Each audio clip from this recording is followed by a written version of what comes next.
Olá, meus irmãos, mais uma vez estamos aqui quase na metade da nossa semana, terça-feira, e hoje o tema é para o seu bem. Existem muitas coisas para o nosso bem, mas no contexto de Deuteronômio, o que foi dado para o bem do povo de Israel? Logo no início da lição de terça-feira, nós vimos uma abordagem feita pelo autor da lição, dizendo que hoje, de forma corriqueira, nós vimos o comentário de o Deus do Velho Testamento em nada se parece com o Jesus do Novo Testamento. E aí, será que realmente essa afirmação é verdadeira? Olhando de forma superficial, parece que sim. Jesus vem totalmente amor, mas as pessoas veem, ou pelo menos se esquecem, da justiça que mesmo quando Jesus veio, ele já demonstrou. E é a mesma justiça no Velho Testamento. Se nós formos aprofundar um pouco mais, ou mesmo afunilar os textos bíblicos, nós perceberemos que sempre foi Jesus. No Velho Testamento, o anjo do Senhor é Jesus Cristo. O anjo do Senhor é o arcanjo Miguel. Ou seja, Cristo Jesus, no Velho Testamento, sempre foi o mesmo que aparece no Velho Testamento. Ou seja, ele não mudou. Ele, quando veio aqui, veio apenas trazer o verdadeiro significado da sua lei, porque os homens já haviam deturpado os mandamentos e criado inúmeras ordenanças dentro dos mandamentos de Deus, dentro dos 10 mandamentos de Deus.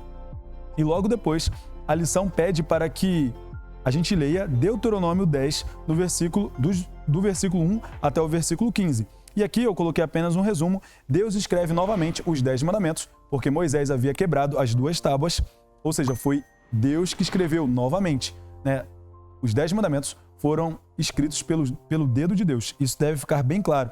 Depois, nós vemos também dentro desse capítulo que Deus separa a tribo de Levi, ou seja, os levitas, para ministrarem o sacerdócio no seu santuário. E depois nós vimos também que Moisés ficou ali 40 dias e 40 noites no Sinai, ali com as tábuas que ele tinha preparado, mas que Deus foi lá e escreveu os 10 mandamentos.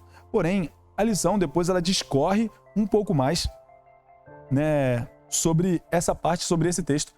Deuteronômio 10, Deus dá uma segunda chance para o povo. Moisés quebrou as tábuas porque aquele povo havia se corrompido, mas ainda assim, Deus, infinito em misericórdia, vai lá e dá novamente uma chance para o povo, da mesma forma que ele é misericordioso com cada um de nós hoje. E a lição depois também aborda que Deus deu uma mensagem não somente individual, mas também para todo o povo. Ou seja, ao mesmo tempo que Deus estava falando para todo o povo obedecer, permanecer fiel, ele estava falando com cada um individualmente. E até a lição colocou assim, o todo é tão bom quanto a soma das partes. O Senhor falou a cada um individualmente e a Israel como nação. Ou seja, foi uma dupla mensagem para, como que eu posso dizer?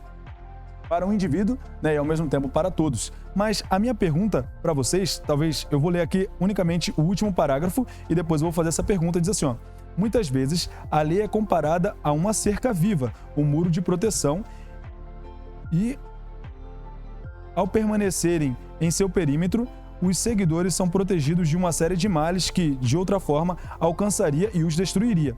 Em suma, por amor do seu povo, Deus deu-lhe sua lei e a obediência a resultaria no bem para eles mesmos. Ou seja, a lei de Deus vem com uma proteção para que nós, porque pecado é a transgressão da lei.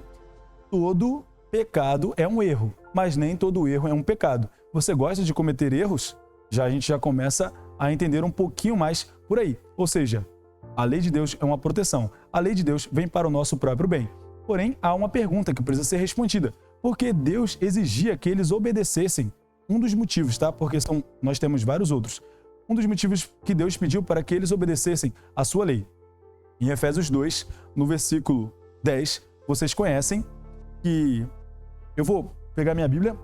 Efésios 2, no versículo 10, diz assim, pois somos feitura dele, criado em Cristo Jesus para as boas obras, as quais Deus de antemão sempre quis que andássemos nelas. Ou seja, as boas obras, Deus sempre quis que andássemos nelas. Mas por que Deus sempre quis que andássemos nelas? A resposta é encontrada em Mateus 5, no versículo 16. Está escrito lá, assim também brilha a vossa luz diante dos homens, para que eles vejam as vossas boas obras e glorifiquem o vosso Pai que está nos céus. Meus irmãos, Isaías 43, no versículo 7, diz que nós fomos feitos para a glória de Deus. Jesus, em João 15, diz que nisto é glorificado meu Pai, em que deis muito fruto. E que fruto é esse? É o fruto do Espírito. O resultado do fruto do Espírito, que é uma revelação do caráter de Deus, são as boas obras. E Deus sempre quis que andássemos nessas boas obras. E quando nós produzimos essas boas obras, segundo Mateus 5, no versículo 16, outras pessoas verão as nossas boas obras e glorificarão a Deus, ou seja, cumprirão o propósito pelo qual elas foram criadas. Porque para que o ser humano foi criado?